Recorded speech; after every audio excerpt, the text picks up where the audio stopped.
macam informasi semakin berseliweran dengan segala info yang dia dapat.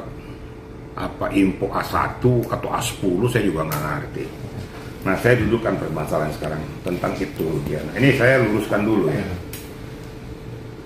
Adakah sedikit rasa empati daripada orang-orang yang menyatakan itu Rudiana seperti itu, sementara dia udah kehilangan anak kandung loh.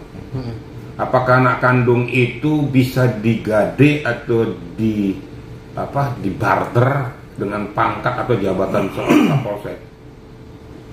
Saya rasa nggak mungkin, itu satu hal yang ironis ya. Kalau kekecewaan daripada Ibtu Rudiana pada saat peristiwa itu menggebu-gebu karena kehilangan anak, wajar-wajar saja, kan begitu ya. Tetapi dalam pokok permasalahan ini, siapapun berhak melaporkan seseorang.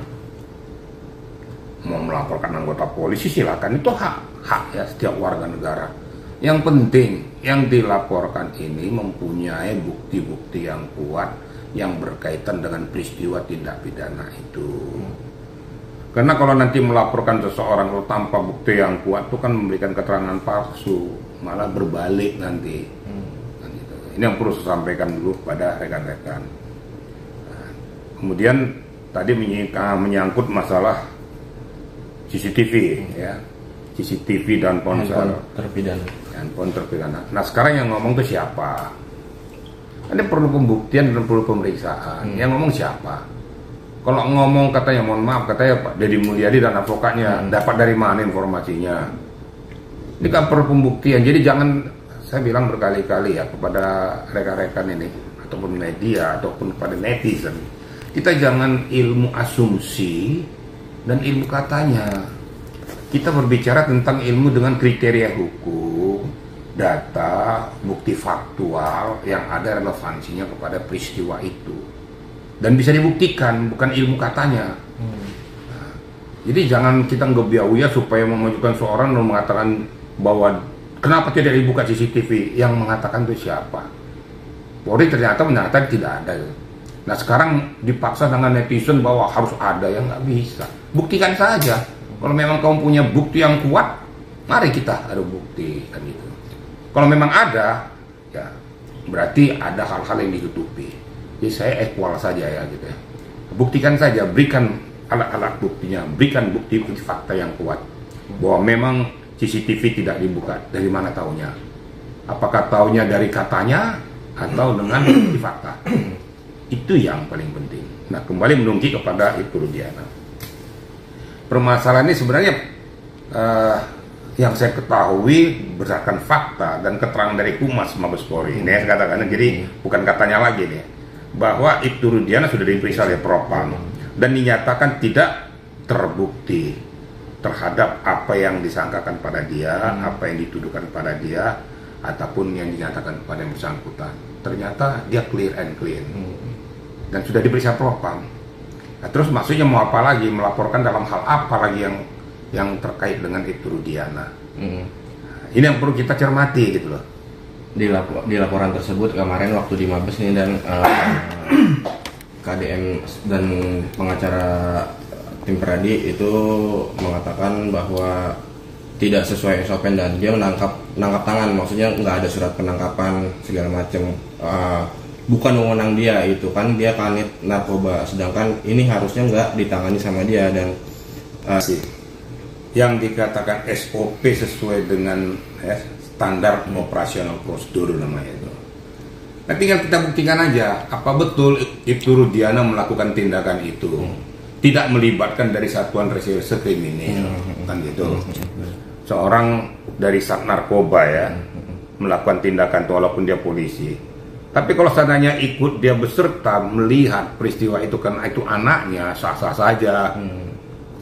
Anda juga seperti kayak gitu, kalau ada anak Anda terjadi seperti itu pasti pengen tahu kan gitu sejauh mana peristiwanya, tapi tentu melibatkan yang mempunyai kompetensi. Nanti dibuktikan aja. Kalau memang benar bahwa Ibtu Rudiana melakukan tindakan itu sendiri tanpa melaporkan kepada reserse kriminal, ya salah. Saya kan jujur ngomong nih, salah. Karena bukan domain dia. Ada saksi sendiri nggak dan itu kalau nyalahi SOP gitu? Justru itu itu yang perlu kita dalami. Berani mereka mengatakan itu novum dan sebagainya, bisa dibuktikan nggak? Ya kadang-kadang pengacara, saya juga pengacara.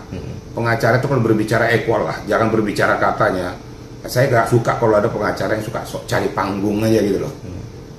Kita memberikan pembelajaran atau pelajaran edukasi kepada masyarakat, sehingga netizen itu tidak memberikan persepsi-persepsi yang macam-macam sesuai dengan isi kepalanya, hanya membaca sepotong, memberikan komentar. Contoh saya aja, saya memberikan komentar sesuai dengan etika prosedur hukum. Ada juga yang bully saya kok. Kenapa? Dia tahu sepotong dengan apa yang saya sampaikan. Padahal yang saya sampaikan ini secara komprehensif. Kalau memang ada oknum anggota Polri yang melakukan penyimpangan atau abuse, ataupun salah melakukan tindakan hukum itu, kenapa tidak periksa sama propam? Harus diperiksa, karena tidak sesuai dengan etika prosedur. Berarti muncul ke sewenang-wenangan. Tapi kalau memang sudah sesuai dengan etika prosedur, ya nggak bisa dong. Nah, sekalian saya jelaskan tentang masalah pra-peradilan itu ya, biar semakin ini ya komprehensif. Namanya penghentian penyidikan tidak menghentikan penyelidikan. Artinya Peggy Setiawan ini masih bisa dijadikan tersangka? Kemungkinan itu bisa saja. Dengan gimana? Nah, kalau dilakukan penyelidikan, ya penyelidikan ternyata ada benang merah yang mengkait kepada peristiwa itu, kenapa tidak? Maka saya katakan terdahulu, hati-hati terlalu banyak muncul di publik, akhirnya kepleset sendiri. Nah, ada yang saya monitor bahwa dia mengatakan siap jadi saksi, siap jadi saksi untuk peristiwa Eki dan Vina. Loh, kamu siap peristiwa jadi saksi ini di substansi mana? Lah pada pemeriksaan kamu katakan kamu di Bandung, kan gitu. Tidak tahu permasalahannya kok tiba-tiba mau jadi saksi. Saksi yang mana? Berarti secara tidak langsung kau mengerti, mengetahui, mendalami tentang peristiwa itu. Hati-hati kamu kena nanti. Makanya kalau ngomong tuh hati-hati, mulutmu harimaumu, supaya kelihatan panggung tuh BNI segala macam. Ada lagi saya lihat di TV, dia itu mengatakan bahwa dia terinspirasi dengan Baha, pemain sepak bola. Ternyata setelah diteliti, ternyata Baha itu 2022 atau 2023 baru menggunakan bintang. Dia mengatakan bintang itu dihapus 2015, 2016. Ini kan pembohongan publik nih. Iya. Itu pembohongan publik. Nah, kamu kok berani bilang Baha, kenapa? Oh, saya melihat sepak bola yang lain. Nah, kamu sudah berbelit-belit. Ini jadi benang merah nanti yang akan kamu dikejar. Nah, dan ini kan di pra-peradilan menyatakan bahwa tidak sah, ya, tidak sah penyidikan, dianggap tidak sah penyidikan terhadap Peggy Setiawan. Tidak sahnya di subjek formil. Ingat loh ya, berarti penyidik tidak melakukan etika prosedur sesuai amanat KUHP, sesuai dengan putusan Mahkamah Konstitusi nomor 21 PUU /12 Romawi /2014 yang diundangkan 16 Maret 2015. Karena kalau menetapkan seseorang itu adalah merupakan hasil akhir daripada suatu penyidikan. Kalau prosedur ini dilalui dari mulai memeriksa seseorang jadi saksi, kalau memang ada benang merahnya ditingkatkan jadi penyidikan berdasarkan alat bukti yang sah dan saksi, mungkin keterangan ahli segala macam, ternyata betul dia merupakan bukti permulaan yang cukup, bisa diangkat jadi tersangka, baru dia tersangka. Nah, memang pada saat itu kalau saya lihat dengan kriteria lidik sidiknya bahwa Peggy ditetapkan sebagai tersangka dan ditangkap tanggal 21 Mei. Diperiksa dia 22 Mei dan 12 Juni. Ya salah, nggak boleh. Berarti mendahului pemeriksaan sudah penetapan tersangka. Kan saya nyatakan seperti itu. Tapi itu substansi subjek formel, bukan pokok materi perkara.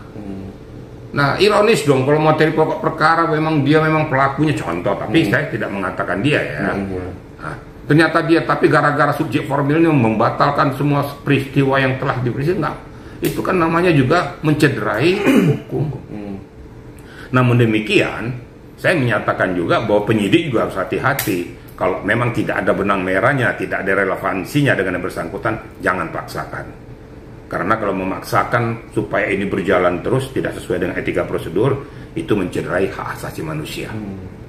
Ekor saya akan ngomong kan? Nah, jadi seperti itu kira-kira.